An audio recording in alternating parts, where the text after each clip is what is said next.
History created as the finalists of the Pick of the Crop competition line up for battle. Two critical institutions in line for major technological upgrades. Community workers in the home help and community elder care program to be empowered. Broadcasting from our studios in the Pine St. Michael, this is CBC NewsNight, starting now.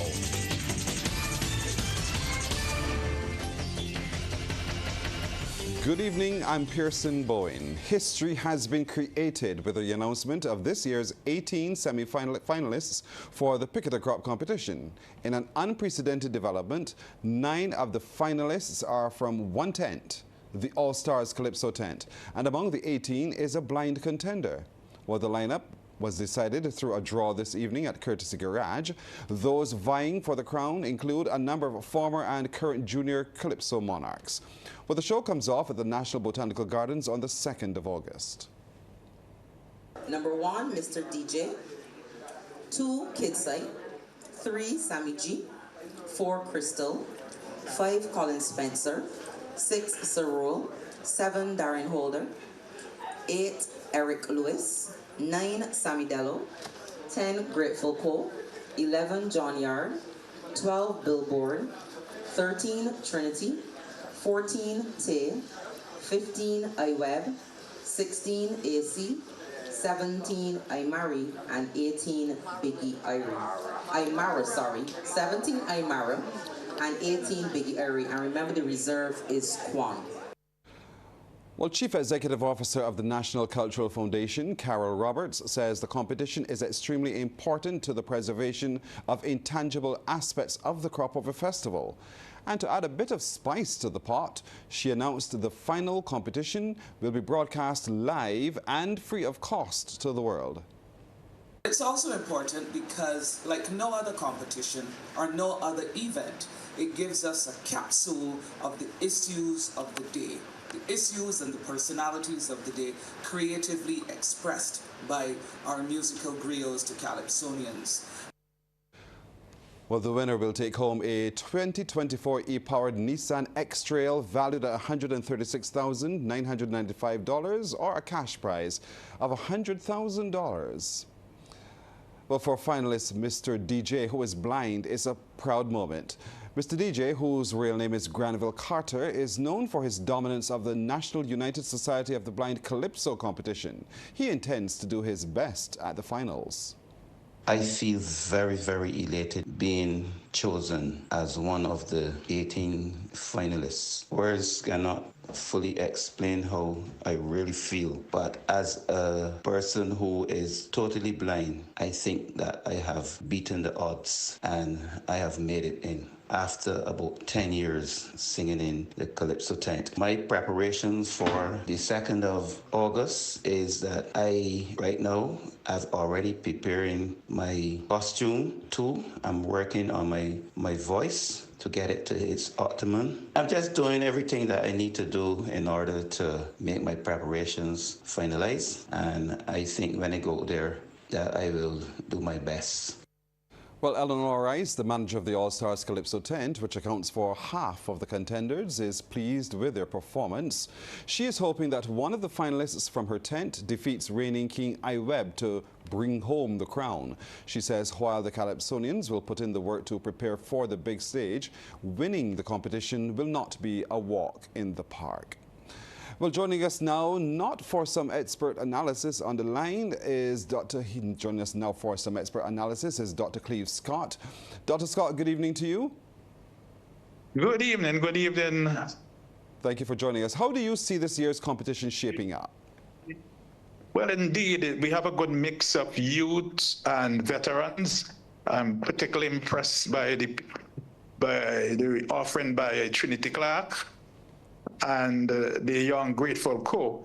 But we have the veterans like Colin Spencer with his typical style and Imara, and the perennial finalists like Adrian Clark, AC, Billboard, who also wrote a song, I See, for Sammy G. So I think it's going to be good. We see a name like Darren Holder creeping in and Mr. Blood creeping out of this year's finalists as well. What do you think of that development? Well, Darren has been around for about 3 or 4 years, and he would tell you that I told him he was not too far from making the finals. So he does have a very good offering this year. So too is my friend, his name slips me now. He sings also in the All-Star Calypso tent, John Yard. John Yard. I'm particularly impressed with John Yard as well. Now, based upon the lineup of the finals, the 18 that we don't know, who do you think is the contender or the contenders that we should keep an eye on? Well, you always can't rule out the defending monarch, Webb. He is a genius at improving his presentation, his rendition, and we have Adrian Clark always, you have to keep their on.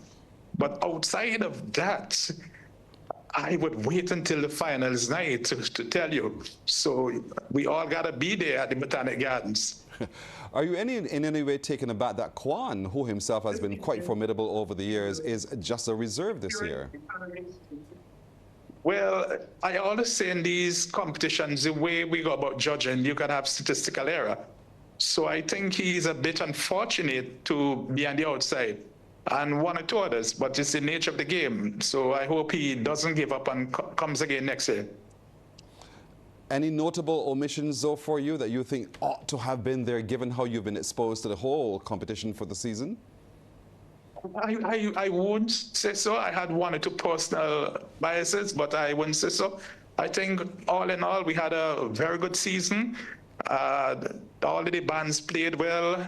All of the Calypsonians rendered themselves well. And I think, again, that this year, the Pick of the Crop Calypso competition is going to be the #1 competition in the region. And I think the decision by the NCF to show it free would indeed redound to the benefit of the entire festival in the future. We'll hold you to your word. Thank you so much, Dr. Cleve Scott, for joining us this evening. In other news tonight, the Barbados Police Service and the Queen Elizabeth Hospital are in line for major technological upgrades. As we hear in this Sharika Griffith report, the aim is to improve service delivery to Barbadians. Government is investing considerable resources to modernize policing in Barbados. That's according to Minister of Industry, Innovation, Science and Technology, Marsha Cadell. She believes the move will improve service delivery and ensure police resources are not tied up doing things technology can solve. Everything from the use of tablets in the field and uploading the information directly to how we equip police vehicles with the kinds of equipment that will allow us to gather information right there on the spot, to deploy information to different places around the island, and to make sure that at all times those within the service, no matter where they are, know what is happening and know how they need to respond. We expect to be able to upgrade that into what we call an E911 system, which means that we're also bringing technology to how we respond in emergencies, whether it is fire, whether it is police, whether it is EMTs and ambulance. Minister Cadell provided insight into how the E911 system could be utilized. If somebody tries to steal something from your house, you might be able to use your phone to send a message rather than having to call and wait on the line for somebody to answer. So E911 services is a way to be able to use different kinds of messaging services that are secure to be able to get to the emergency services. As for the health sector, the minister says a health management information service is to be introduced that can be accessed at the Queen Elizabeth Hospital, polyclinics and private facilities. The aim is for patients and healthcare providers to securely access records. You're in the accident and emergency department, you've just had a test, and you have to wait for the results in order for the doctor to know what to do. We know that sometimes that can take a little while. In fact, we have a whole Calypso about how long it takes. But if we do our job right, we'll be able to get those test results more quickly so that while you're there, within a reasonable time, that your doctors will know what and how quickly they need to respond and what is the treatment that you need. Minister Cadell says the projects will be implemented with support from the Inter-American Development Bank. Sharika Griffith, CBC News. Well, Minister Cattle was speaking on day one of the ministry's Science and Technology Summer Camp at the St. Michael's School. That camp, which has attracted 120 participants, is being held under the theme An Exciting Adventure with STEM. Coordinator Arlene Weeks says it's aptly describing what campers will experience. You will get to do experiments and handle laboratory equipment like a true scientist. You will get to build a robot with your peers and learn how to program that robot to do various tasks. You will get to experience science in 3D with our interactive VR experience and much, much more. This camp is a place where young minds will flourish, where creativity will know no bounds, and where the future of STEM is being shaped right here before our eyes. We'll take a break here, but coming up, the private sector calls for a research-based national crime strategy.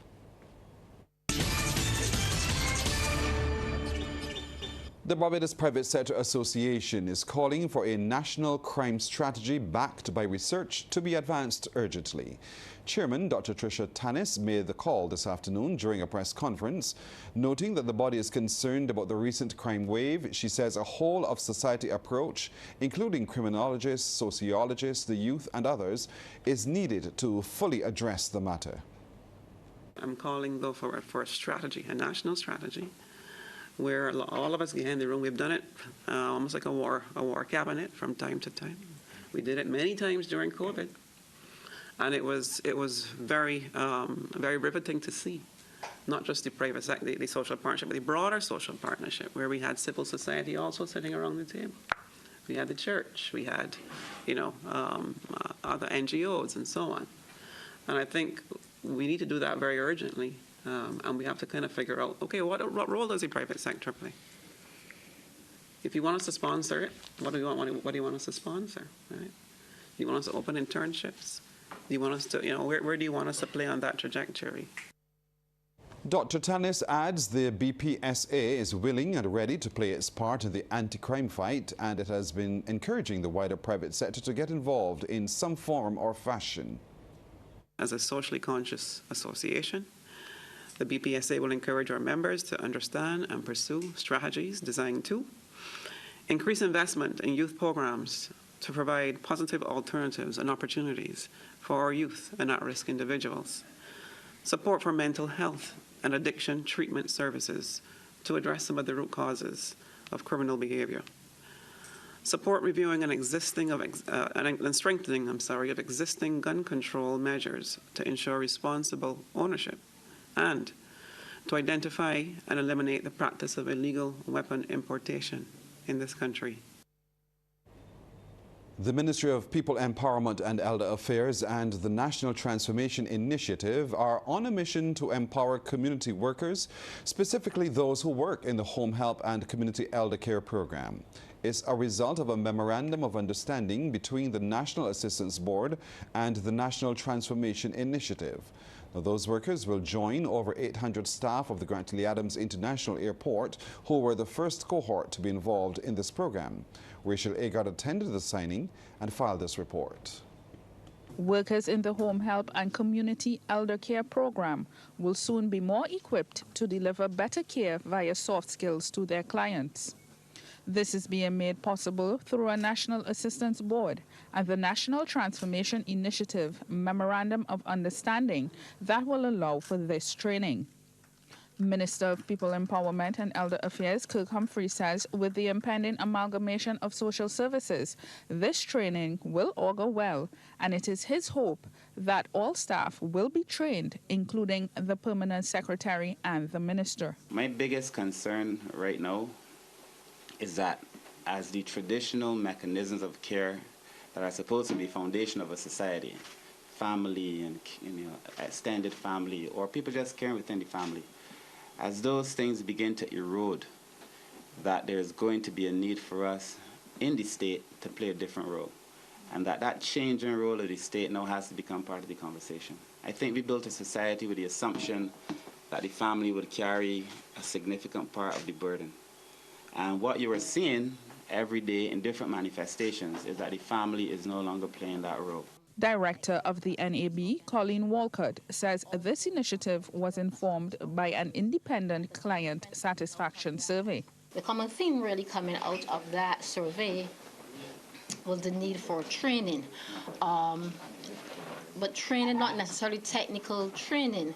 Workers were asking for skills in terms of communication and engaging with diverse clients. And our beneficiaries were asking for an improvement in service in terms of how our workers engage with them. And Director of the NTI, Dr. the Honorable Alison Leacock, says with Barbados becoming an older population, this work is pivotal with an aim to shift from a culture of servitude to one of service. We emphasize that service culture must be rooted in a culture of consideration. And at its core, this means recognizing that we all have abilities and disabilities. And our approach must be one of empathy and respect for individual differences. By adopting this perspective, we not only enhance the quality of care, but also promote a far more inclusive Barbados. Mr. Humphrey adds a whole country solution is needed to deal with this segment of society. Rachel Agard, CBC News.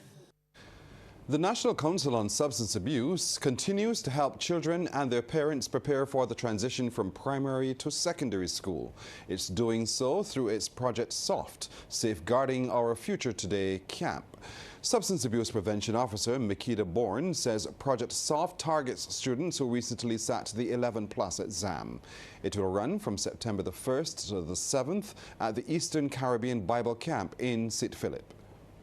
We know that the transition is not only in terms of the physical transition, but there'll be the cognitive and the biological transition as the child moves from that developmental stage of childhood to adolescence. So we work with the family from August to March the following year, where we do the first phase is the camp, where we take them out of the community and we spend 1 week in residence with the children only. And then from there, phase 2, we do follow up with the children. They have monthly sessions, workshops, different tours to reinforce information learned at the camp.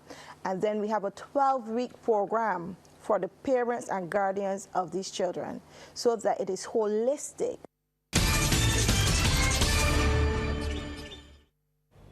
And joining me this evening for Sports Night is Damien Best. Damien, good evening. Good evening to you, Pearson. Good evening to our viewers and listeners. Some cricket news first up. Barbados secured their first points of the West Indies Rising Stars men's under-19 50 over championship by defeating Trinidad and Tobago by 3 wickets today in St. Vincent. Sent into bat in a round 2 fixture at Arnesville playing field, TNT were bowled out for 161 in 47.3 overs. Surav Rowell took 4 for 23, while Andrew Rambaran top scored with 69. In their reply, the Bajan boys got home on 162 for 7 in 43.2 overs, thanks mainly to 45 from Joshua Morris and 41 from Nathan Seeley. Well, Barbados' next match will be against Jamaica under-19s on Friday. Well, West Indies under-19 women have taken a 2-1 series lead over USA under-19 women after winning the third T20 by 5 runs today at the Sir Frank Worrell Memorial Ground in Trinidad and Tobago. A wet outfield at the start reduced the match to 11 overs per side. Batting first, the home team posted 72 for 5. Asabi Calendar led with 33. In reply, USA under-19 women were restricted to 67 for 6, with Samara Ramanrath taking 3 for 12. The fourth T20 is set for tomorrow from 10 a.m. Well, Barbados are the champions of the 2024 Caribbean T20 Tape Ball Triangular Series, playing the final against St. Lucia yesterday at Londonderry playing field in Dominica. Barbados won the toss and posted 241 for 6 off their 20 overs. Cody Phillips struck the first and only century of the tournament, 122 off just 53 balls. That included 2 fours and 16 sixes. St. Lucia were then bowled out for just 72 in 13.4 overs for Barbados to win by 169 runs. Kimar Hart took 4 for 14. Jeremiah Louis has been replaced in the West Indies Test squad by Akeem Jordan Louis sustained a hamstring injury during the second test against England at Trent Bridge and has been ruled out of the rest of the series. Jordan, who was in the UK, has joined up with the squad while Louis is staying on for further treatment. The visitors are currently 2-0 down in the series, with the third and final test starting on Friday. With the number 1 pick, Maxwell FC selects Nathan Worrell at number 1. With that, the draft process for the inaugural Prime Minister's Cup got going at the Barbados Football Association headquarters in Wildy. Maxwell Football Club were given first dibs as various teams made their picks for the semi-pro competition, which carries a cash prize of 100,000 Barbados dollars for the winner. The action kicks off on August 25th with 24 teams, 10 from the Barbados Football Association Premier League, the top 6 from Division 1 and the top 4 from Division 2 and Division 3 based on the 2023 standings. Tournament coordinator Craig Stewart explained the process of selecting players. Teams have been assigned draft picks in the corresponding order of their final league positions last season. Therefore, as the 4th place team in Division 3, Maxwell FC will have the first pick of the first round, while the Premier League winners, the of Wales, will have the 24th pick. What will then happen is what we will call the snake format, where in round 2, the last pick, Wales, will become the first pick and vice versa. This format will continue until the 5th and final round. Meantime, project manager Shane Archer reaffirmed the aim of the tournament and its impact on society. The Prime Minister's Cup stands on 3 fundamental pillars: economic enfranchisement, economic empowerment, and player development. These pillars are not just words but commitments to building a better tomorrow. Through this tournament, we aim to provide opportunities that extend far beyond the field, opportunities that uplift families, inspire youth, and drive social progress. Indeed, the significance of sports transcends mere competition. It instills discipline, cultivates teamwork, and nurtures a winning mentality that extends beyond the game.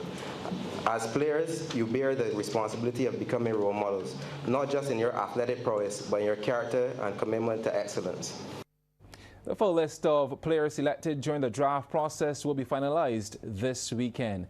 That is my first half in sports. Pearson, I'll come back in a second. Thank you, Damien. We'll take a break here. We're coming back, though, with tonight's business report.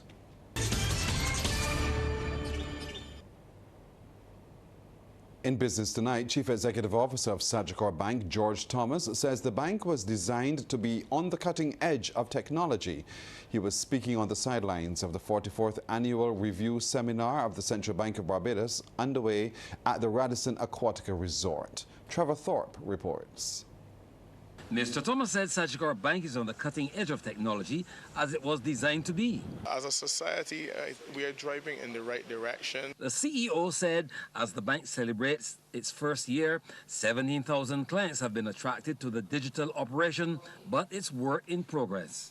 We have a 95% satisfaction rate, but it's the 5% that keep me up at night because I want to convert them. I want 100%, right? I'm pleased with where we are in terms of adoption and the level of interaction that our clients have with us in terms of you're seeing more of our services. So they're not just opening bank accounts, but they're actually using our services. And some of the larger players are also coming on board and actively using our services as well. Mr. Thomas called for what he referred to as cyber hygiene and for continuous communication among banks and with their customers. Trust but verify is a term that we use. Inside the bank we say zero trust. You got to validate everything, right? But at an individual level, for me, cyber hygiene is just having an awareness of your presence online. Trevor Thorpe for the Business Report. Leaders and organizations are being encouraged to show their junior staff greater respect if they want to get the best out of them. According to Managing Director of the Caribbean Catalyst Inc., Rosalind Jackson, mutual respect in the workplace is necessary for increasing productivity. She was speaking at the Leadership Improving Talent Excellence Breakfast this morning. If you do not respect your people, you cannot engage them properly and get the best out of them. And when people tell me things like, well, he is just the gardener, I said, if you have just people in your organization, you're the problem. Because when you're paying people for just barely doing something, if I were them, I would do as little as possible, but make sure and they know the laws better than you.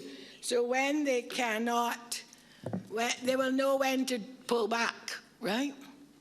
So don't treat anybody as just anything. LIGHT is a talent engagement survey that provides a holistic assessment of an organization's purpose, its leadership effectiveness, lived values and cultures.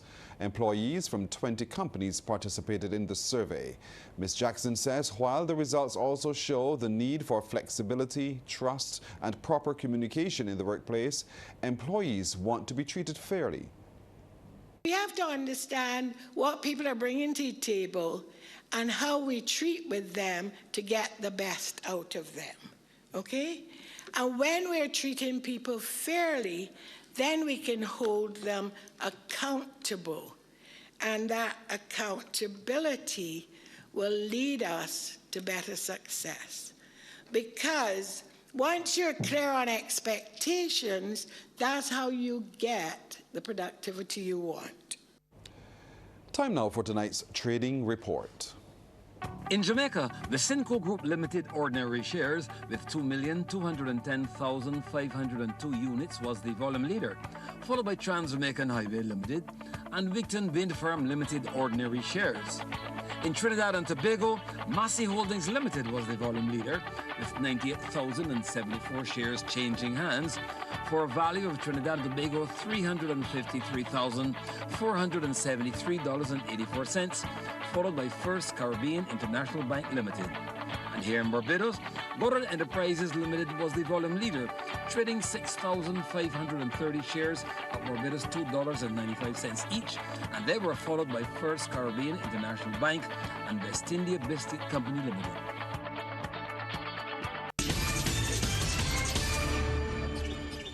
Back for more Sports Night tonight, Damien Best. Thanks so much, Pearson. Well, the Paris 2024 Olympic Games are underway. Although the opening ceremony isn't due until Friday, the Games got going today with football and rugby.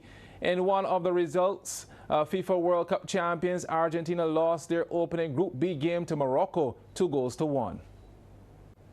Well, Spain were also in action today in the football competition, which is for under 23 players. The Tokyo 2020 silver medalists also secured a 2-1 win against Uzbekistan in Group C. Well, CBC TV will have a 24-hour Olympic Games coverage, and it resumes after NewsNight with football and handball. Well, that is my time for sports tonight, Pearson. It's back over to you. Well, that's our time tonight. Thank you for spending it with us. I'm Pearson Bowen. For the crew, to all of you, good night. By God's will, we'll see you tomorrow.